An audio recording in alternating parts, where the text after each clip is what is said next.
بسم اللہ الرحمن الرحیم۔ رسول اللہ صلی اللہ علیہ وآلہ وسلم کے مکہ میں دو بڑے دشمن تھے جنہوں نے آپ صلی اللہ علیہ وآلہ وسلم کو بہت تکلیفیں اور اذیتیں دیں، ابو جہل اور ابو لہب۔ عام طور پر لوگ ابو جہل اور ابو لہب کو ایک ہی شخص سمجھتے ہیں، جبکہ کچھ لوگ ان دونوں کو حضور صلی اللہ علیہ وآلہ وسلم کا چچا مانتے ہیں، جبکہ ایسا نہیں ہے۔ ابو جہل، جس کا اصل نام عمرو بن ہشام تھا، قریش خاندان سے تعلق تھا، لیکن آپ صلی اللہ علیہ وآلہ وسلم سے اس کا کوئی قریبی رشتہ نہیں تھا۔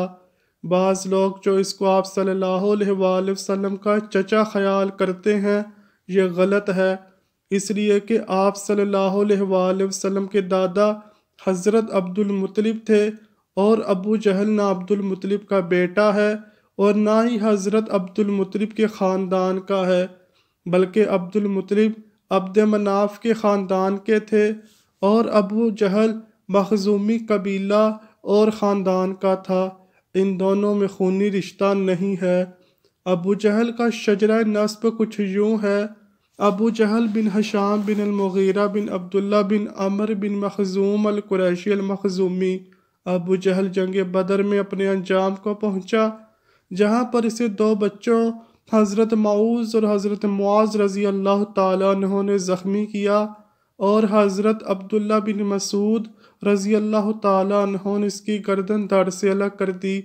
تاریخ میں اکثر ابو جہل کو اسلام کا سب سے بڑا دشمن مانا جاتا ہے، جبکہ باریک بینی سے جانچا جائے تو ابو لہب اسلام اور حضرت محمد صلی اللہ علیہ وآلہ وسلم کا سب سے بڑا دشمن تھا۔ ابو لہب کا اصل نام عبد العزیٰ بن عبد المطلب تھا۔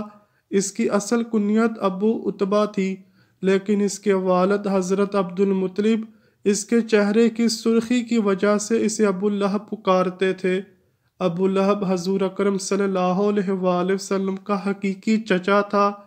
جب ابو لہب کو کسی نے بتایا کہ آپ کے چھوٹے بھائی حضرت عبداللہ کے گھر بیٹا پیدا ہوا ہے، تو ابو لہب بہت خوش ہوا۔ اس نے ایک لونڈی صوبیہ کو آزاد کیا۔ ابو لہب اسلام کے بڑے دشمنوں میں سے تھا۔ جب حضور اکرم صلی اللہ علیہ وآلہ وسلم نے اعلان نبوت کیا تو ابو لہب نے سخت مخالفت کی۔ آپ صلی اللہ علیہ وآلہ وسلم کی شان میں گستاخی پر اتر آیا۔ جب خدا کی طرف سے رشتہ داروں کو دین کی دعوت کا حکم ہوا تو آپ صلی اللہ علیہ وآلہ وسلم نے کوہ صفا پر چڑھ کر قریش والوں کو پکارا۔ جب سارے اکٹھے ہوئے تو آپ صلی اللہ علیہ وآلہ وسلم نے فرمایا: اگر میں تم سے کہوں کہ اس پہاڑی کے پیچھے ایک لشکر تم پر حملہ کرنے والا ہے، کیا تم میری بات کا یقین کر لو گے؟ سب نے آپ صلی اللہ علیہ وآلہ وسلم کے حکم پر لبیک کہا۔ آپ صلی اللہ علیہ وآلہ وسلم ہمیشہ ہی سچ بولتے تھے۔ اس کے بعد آپ صلی اللہ علیہ وآلہ وسلم نے فرمایا کہ میں خدا کے حکم سے تم کو ایک سخت عذاب سے آگاہ کرنے کے لیے آیا ہوں، جو دشمنوں کے حملے سے بھی زیادہ خطرناک ہے۔ جب آپ نے یہ الفاظ فرمائے تو ابو لہب نے آپ کی سخت مخالفت کرتے ہوئے کہا: غارت ہو تم پر، نعوذ باللہ، تو نے ہم کو اس لیے بلایا ہے؟ اس پر سورہ لہب نازل ہوئی۔ جب رسول کریم صلی اللہ علیہ وآلہ وسلم پیغام خدا دیتے تو ابو لہب آپ کو برا بھلا کہتا اور جھوٹا کہتا، اور کہتا تم اپنے آباء و اجداد کے دین کو چھوڑ کر اپنا جھوٹا دین پھیلا رہے ہو۔ بعض روایات میں ہے کہ ابو لہب نے کوہ صفا پر چڑھ کر رسول اللہ صلی اللہ علیہ وآلہ وسلم کو قتل کرنے کے لیے ایک پتھر بھی اٹھایا۔ ابو لہب حضور اکرم صلی اللہ علیہ وآلہ وسلم کے اتنے مخالف تھے کہ جب حضور اکرم صلی اللہ علیہ وآلہ وسلم کے بیٹے عبداللہ کا انتقال ہوا تو ابو لہب بہت خوش ہوا۔ وہ دوڑتا ہوا اپنے دوستوں کے پاس گیا اور کہا کہ نبی محمد صلی اللہ علیہ وآلہ وسلم اتبر ہو گئے، یعنی ان کی نسل مٹ گئی، نعوذ باللہ۔ ایام حج میں بھی ابو لہب آپ صلی اللہ علیہ وآلہ وسلم کے پیچھے لگا رہتا، یہاں تک کہ وہ آپ کو پتھر سے مارتا، جس سے رسول اللہ صلی اللہ علیہ وسلم کی ایڑیاں خون سے تر ہو جاتی۔ قرآن پاک میں بدبخت ابو لہب کی موت کے بارے میں سخت الفاظ بیان کیے گئے ہیں جو کہ حرف بحرف پورے ہوئے۔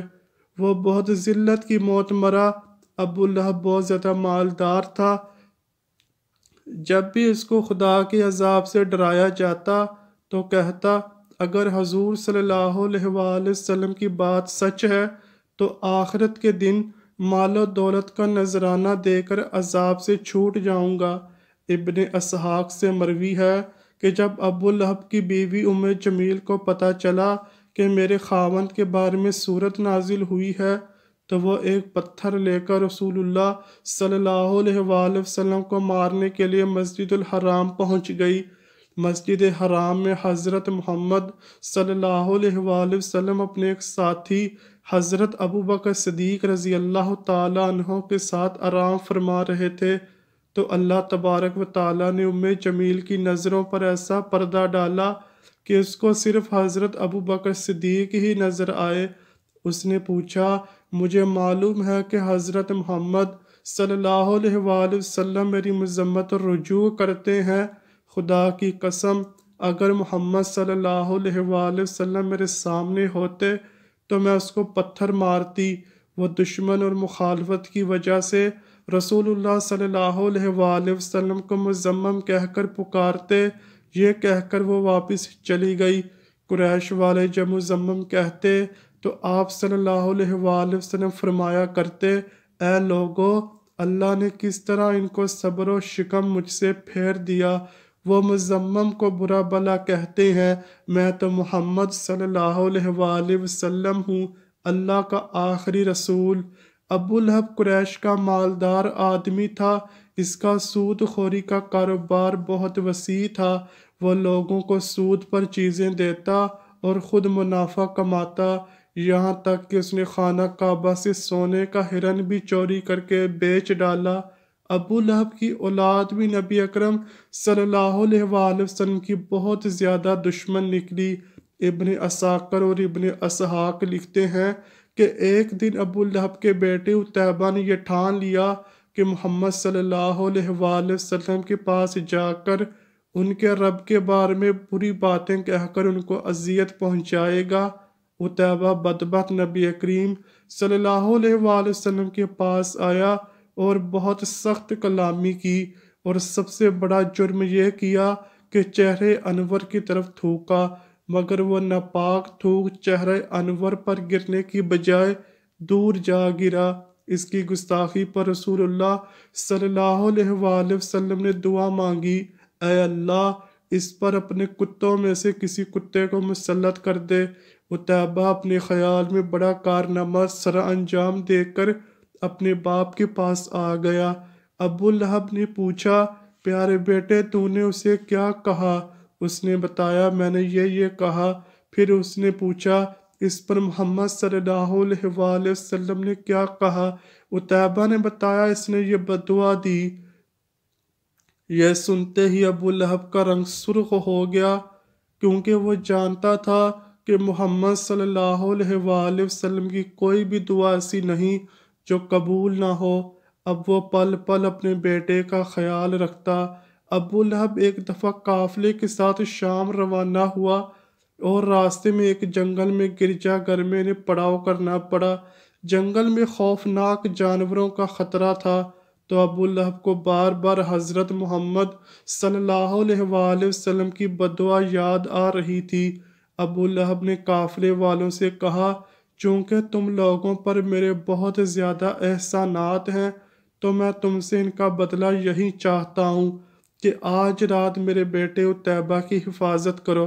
بس تم سارا سامان اس گرجا گھر کے صحن میں جمع کرو اور اس کے اوپر میرے بیٹے کا بستر لگا دو، پھر اس سامان کے ارد گرد تم سب سو جاؤ۔